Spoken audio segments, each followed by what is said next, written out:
দাদার বিয়ের এখন সবে 2 মাস হয়েছে। 1 মাস আগে দাদা চাকরি নিয়ে বাইরে গেছে। দাদা বাইরে যাবার পর থেকেই বৌদি আমাকে রোজ একটা করে বড় মোমবাতি আনতে বলে। বিকেল হলেই সে সেই মোমবাতিটা নিয়ে ঘরে চলে যেত। কিন্তু ও সেই মোমবাতিগুলো নিয়ে কি করতো এটা জানার জন্য আমি একদিন তার ঘরে লুকিয়ে লুকিয়েছিলাম। কিছুক্ষণ পর বৌদি ঘরে ঢোকে আর দরজা বন্ধ করে। আমি আজকাল বৌদিকে এড়িয়ে চলি, কারণ আমি চাই না বৌদি আমাকে আবার সেই কাজটা করতে বলুক যেটা আমি করতেও চাই না। তাই জন্য দূরে দূরে থাকতাম, লুকিয়ে লুকিয়ে বাড়ি থেকে বের হতাম, যাতে বৌদি বুঝতে না পারে আমি বাইরে যাচ্ছি। কিন্তু আজও আমাকে দেখে ফেললো আর সঙ্গে সঙ্গে একটা কাজ দিয়ে দিল, যে কাজটা আমি একেবারে করতেই চাই না। আমি পাড়ার মুদির দোকানে যাচ্ছিলাম। বৌদি আমাকে একটা জিনিস আনতে বলে, যেটা আমি আনতে চাই না, কারণ এখন দোকানদাররাও সেটা নিয়ে মজা করতে শুরু করেছিল।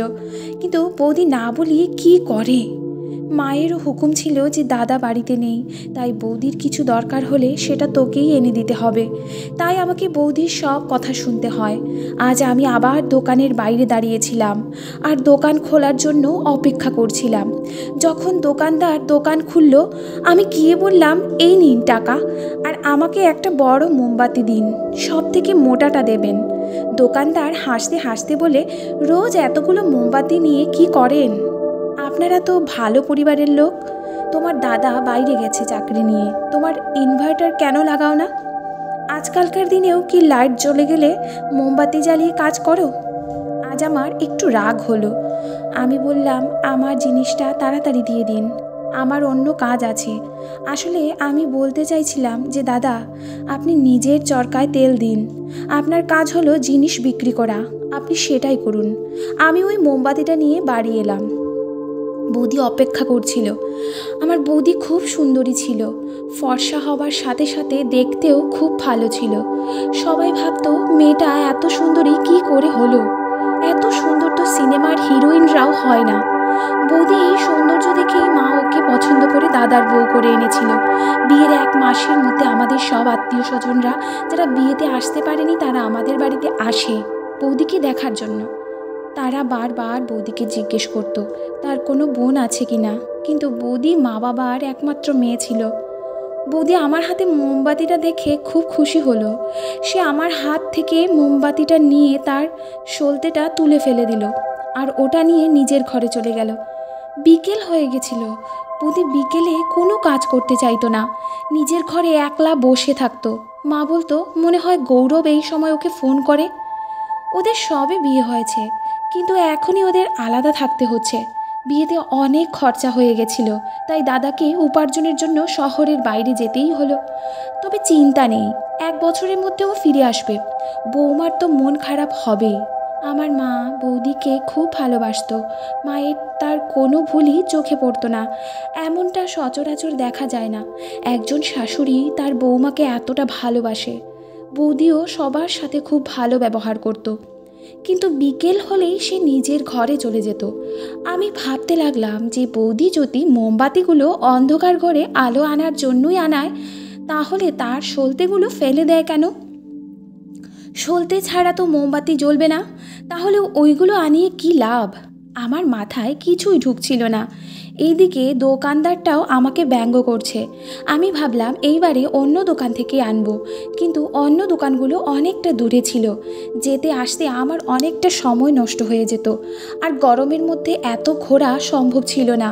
তাই ওই দোকান থেকেই কিনতে হতো। কিন্তু মোমবাতিগুলো আজকাল সস্তায় পাওয়া যেত না।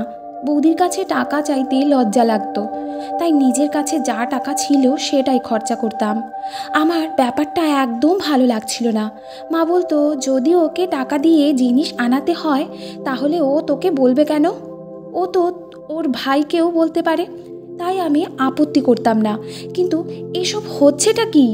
মোমবাতি তো লোকে লাইটের জন্যই ব্যবহার করে, বৌদিও নিশ্চয়ই তাই করতো। আমার এটা করতে বিরক্ত লাগতো।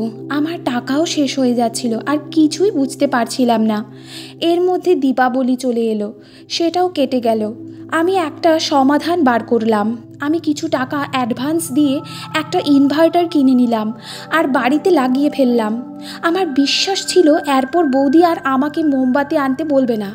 কারণ বাড়িতে ইনভার্টার চলে এসছে। বাড়ির লোকেরা খুব খুশি ছিল। মা বলল, তুই একদম তোর দাদার মতন হয়েছিস, নিজের টাকায় বাড়ির জিনিস কিনে আনলি।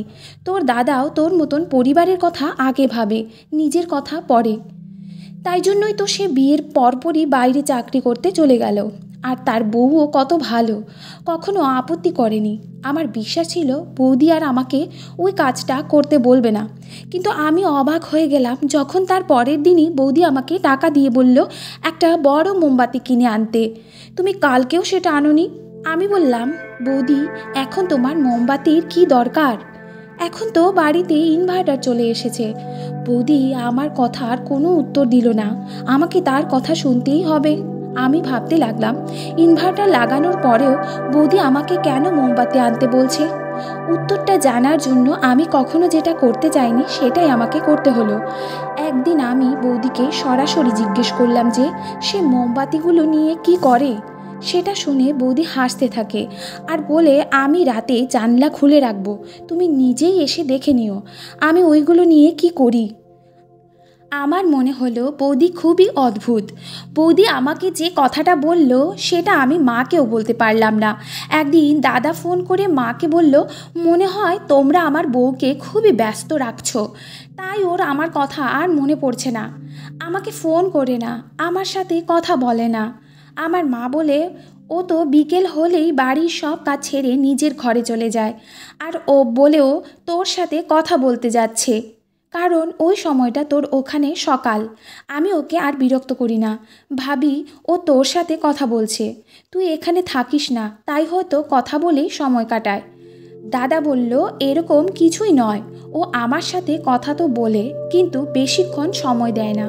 দাদা নিজের সম্মান বাঁচানোর জন্য কথা ঘুরিয়ে দিল। মায়েরও এতে সন্দেহ হলো।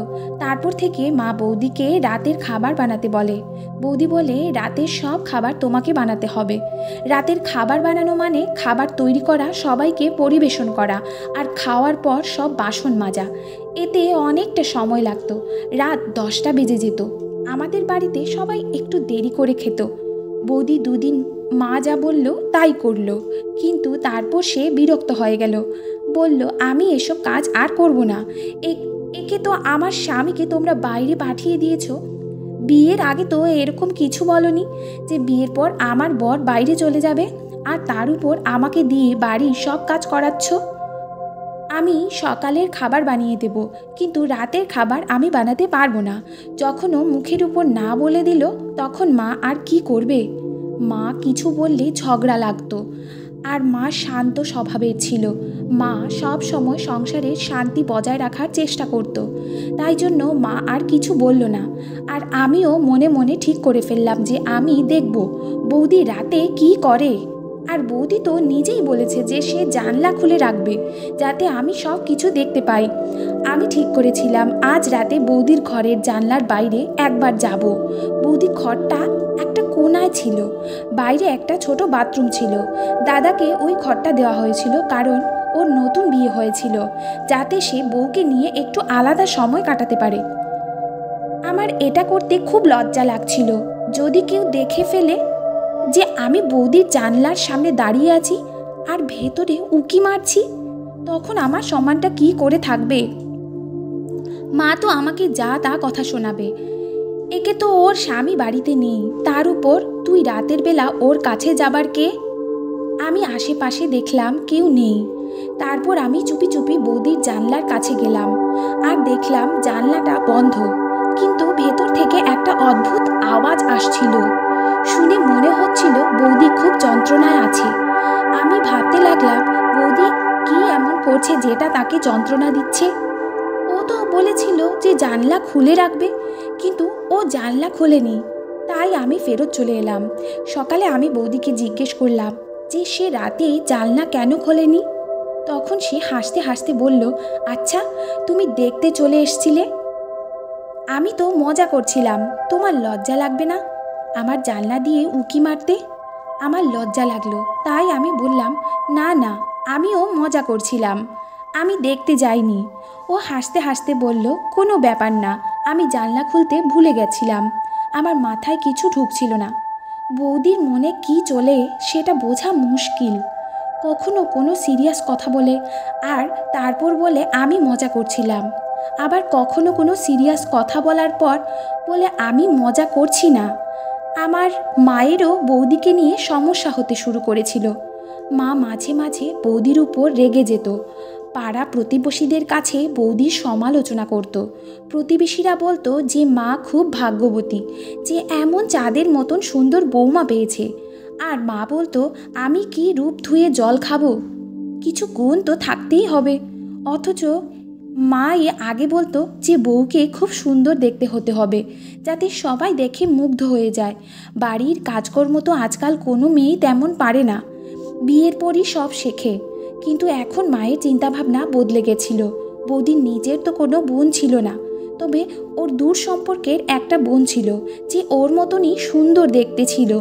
মা আগে বলতো যে তার সাথে আমার সম্বন্ধ করবে, কিন্তু এখন মা মানা করে দিল। আর আমারও কোনো আগ্রহ ছিল না। যদি বৌদি এরকম হয় তাহলে ওই মেয়েটাও এরকম হবে, আর আমি এরকম মেয়ের সাথে সারা জীবন কাটাতে পারবো না। দাদা এখানে নেই, সে যদি জানতে পারে এসব ঘটনার কথা তাহলে তারও খারাপ লাগবে। পরের দিন আমি আবার অপেক্ষা করছিলাম, এই ভেবে যে বৌদি হয়তো আজ জানলাটা খুলবে। কিন্তু আজ যখন আমি বৌদির ঘরের দিকে যাচ্ছিলাম, তখন আমার মা আমাকে দেখে ফেলে আর জিজ্ঞেস করে, এইভাবে কোথায় যাচ্ছিস? আমি বললাম আমার বন্ধুর ফোন এসেছে, তাই আমি বাগানে যাচ্ছি। মা বলল, কি এমন কথা আছে যা বাগানে গিয়ে বলতে হবে? যা নিজের ঘরে গিয়ে কথা বল। মা আমাকে বকা দিতে শুরু করেছিল। তখন আমি মাকে দেখিয়ে নিজের ঘরে চলে এলাম, কিন্তু মা ঘুমিয়ে পড়ার পর আমি আবার সেখানে গেলাম। এইবারও জানালাটা বন্ধ, আর ভেতর থেকে সেই একই রকম অদ্ভুত শব্দ আসছিল। আমি কান করে শুনলাম। শব্দটা শুনে মনে হচ্ছিল বৌদি খুব কষ্টে আছে। ও কি দাদার জন্য কাঁদছে? কিন্তু ওর হাবভাব দেখে তো মনেই হয় না যে ওর দাদার জন্য মন কেমন করে।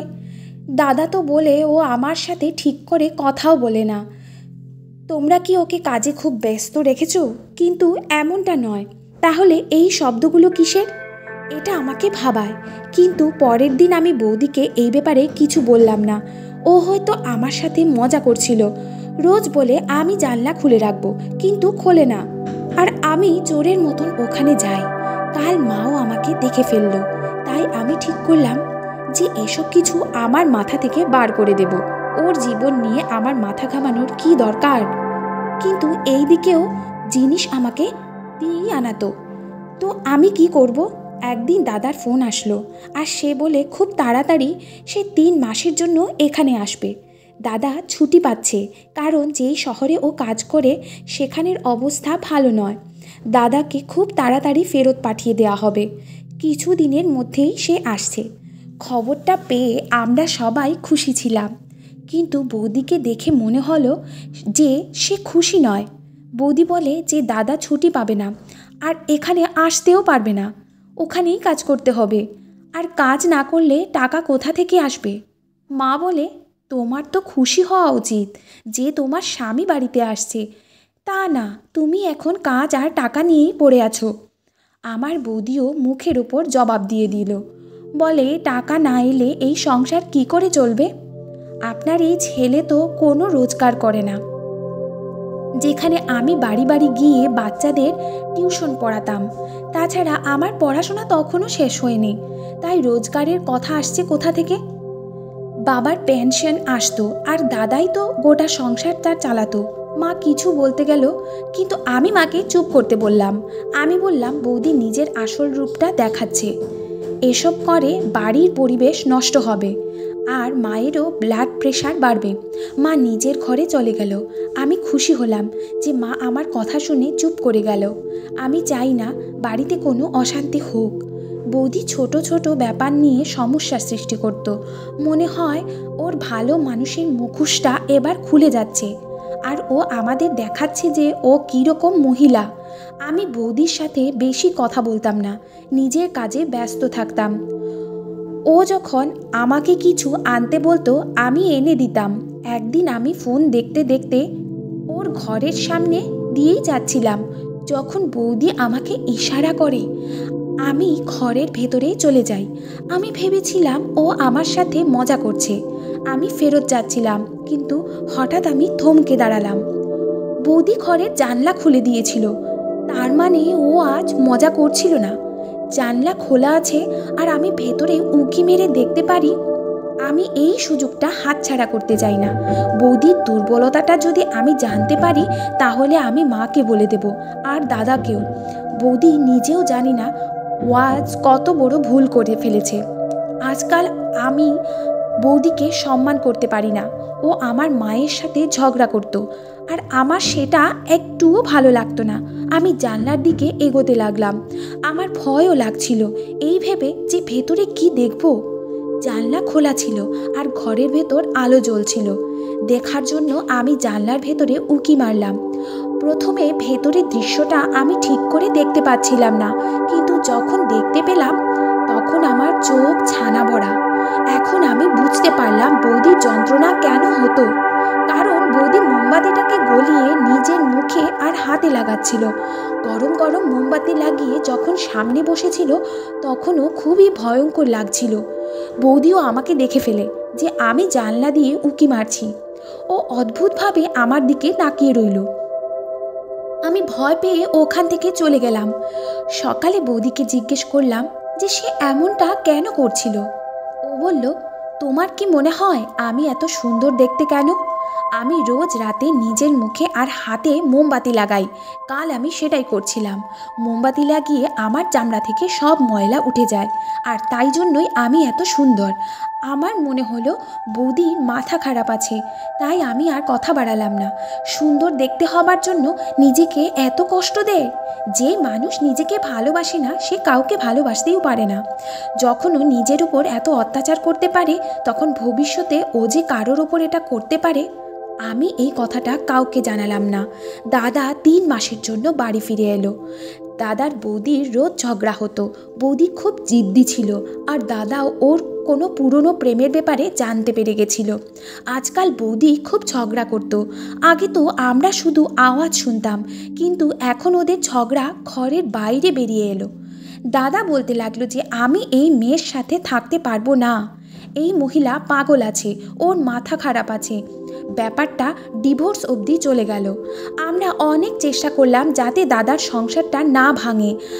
আমরা দাদাকে অনেক বোঝাই, আর বাবাও অনেক বোঝায়, কিন্তু বৌদি হঠাৎ করে তার বাপের বাড়ি চলে যায় আর ফেরত আসতে চায় না। কিছুদিন পর ওর তরফ থেকে কোর্টের অর্ডার চলে আসে। ও আমার দাদা থেকে ডিভোর্স চায়। দাদাও রেগে বলে যে আমি তো আগে থেকেই ওকে রাখতে চাইনি, তোমাদের জন্যই ওকে সহ্য করছিলাম। আমি জানি না বৌদি এরকম কেন ছিল, ও কি চাইতো। ও নিজের উপর খুব অহংকার ছিল। আমার মাও খুব রেগে গেছিল, কারণ ব্যাপারটা কোর্ট অবধি চলে গেছিল। দাদা আমার মাকে বলে যে তুমি ওর শুধু রূপই দেখেছো, ওর চরিত্র আর গুণ দেখোনি, শুধু ওর রূপ দেখে ওকে এই বাড়িতে নিয়ে এসেছিলে। বন্ধুরা, আপনাদেরকেও বলছি, শুধু কারো রূপ দেখে তাকে বিচার করবেন না। সব কিছু দেখে তবেই বিয়ে করার সিদ্ধান্ত নেবেন, কারণ বিয়েটা কোনো খেলা নয়। ধন্যবাদ বন্ধুরা।